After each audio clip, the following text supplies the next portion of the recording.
Hello from the Engerati studio live at ICSG 2016. My name is Ade, and joining me today is Reggie Kumar Pillai, President of the India Smart Grid Forum.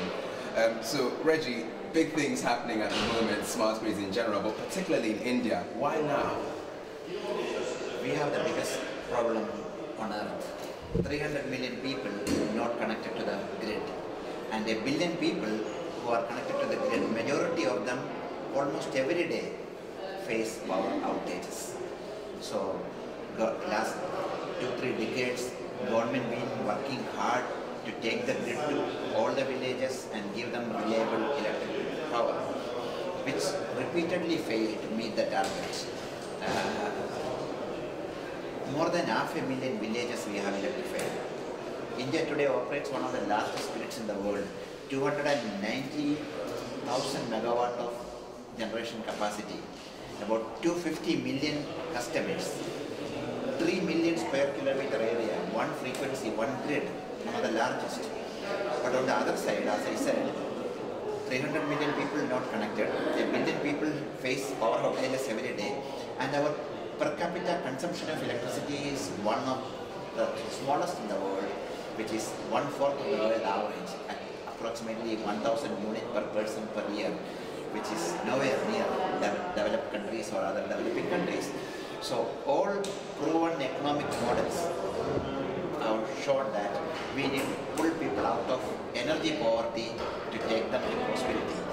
So government is committed, government after government is committed to give 24/7 electricity, but we fail. So now all stakeholders have come to a common platform that the traditional model of grid extension with incremental improvements is never going to reach us our final goal of 24/7 electricity to all the citizen. We need to leapfrog, leverage new technologies and do it the smart way. So smart grid is more relevant for India, more critical for India, and also, as I said, we produce over 1 trillion units of electricity, trillion kilowatt hour of electricity, which is 4th largest in the world. But 33% of them is lost. 1/3 of it is lost in the wire itself. It doesn't reach the customer. Some of them is stolen. Some of them is lost because of the technical losses. The grid is not built according to sound engineering design. So we have huge technical losses and a lot of theft in certain pockets, which make the entire business almost inviable at the distribution end. So we need to have all these new technologies which will show us or give us the capability to monitor power flows in real time.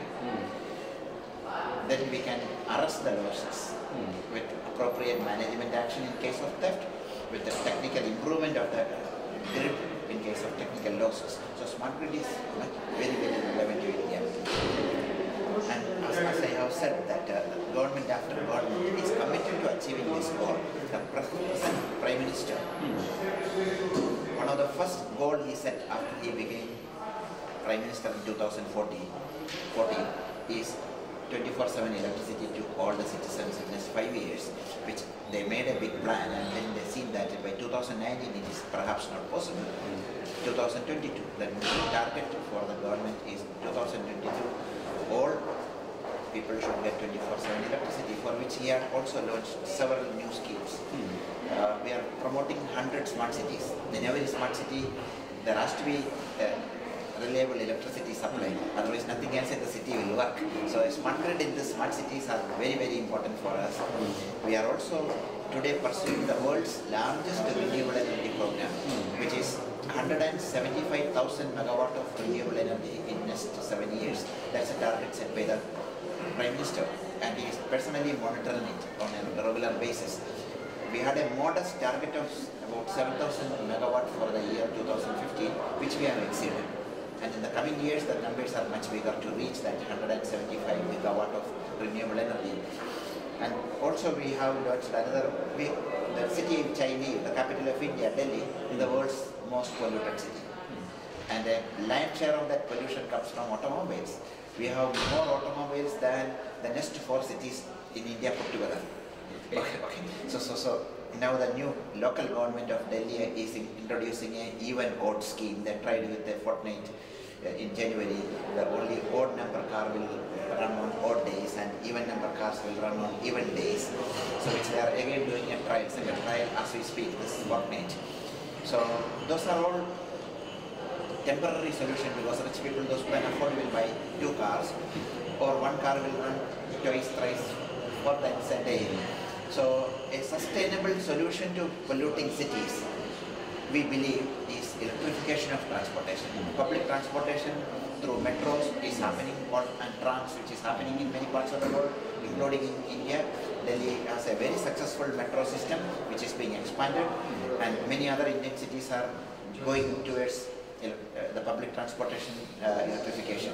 But electric cars, electric buses are also need of the hour. So government has launched a mission for 6 to 7 million electric vehicles by 2022. That's another very big target, one of the largest electric vehicle rollout programs in the world, which again require a smart grid. A successful rollout of electric vehicles require smart grid, so that at the points of EV concentration, we'll be able to do the grid balancing. And as I said, 175,000 megawatt of renewable energy in 7 years. 40,000 megawatt is expected to come from 20 million rooftops. So which means an Indian grid today with few thousand power stations injecting electricity will completely, the picture will change. 20 million rooftops will inject electricity in addition to thousands of power plants. And to balance the grid is going to be a major challenge because solar, nobody's control when sun comes and sun goes or cloud passes. There are several systems for integrating renewables onto the grid. We believe that electric vehicles which are connected to the grid will also be a very good solution for smoothening the load curve. So electric vehicle with vehicle to grid technologies is going to act as a very good smoothening solution on the grid, which is having increasing renewable energy injection. So thank you, Reggie, for that overview on what's hot in India, really. So let's round things off with reflection on the takeaways from ICSG 2016. You've been participating in a couple of sessions actually. Are you seeing lots of resonance here in Turkey with the efforts that on a much larger scale you're going to be going through in India? Yes, of course. Countries like India, Turkey are a bit late starters in smart grid compared to Western Europe and United States. 10 years ago, there were several pilot projects being done in United States and in Western Europe. There are a lot of lessons which they have learned. What technology works, what doesn't work, what regulation works, what doesn't work. A richness of experience which gained by utilities and policymakers in Western Europe, in Japan, in South Korea, in North America. We like to learn from that through this kind of events and workshops. India Smart Grid Forum, which advises the government on smart grid programs and policies, we work towards bringing thought leaders, utility people with experience in smart grid together for experience sharing. We also organized India Smart Grid Week for the last 2 years. The first event was in 2015 March. This year, last month in March 2016, we conducted a very successful event in New Delhi. Next year again we will be doing that.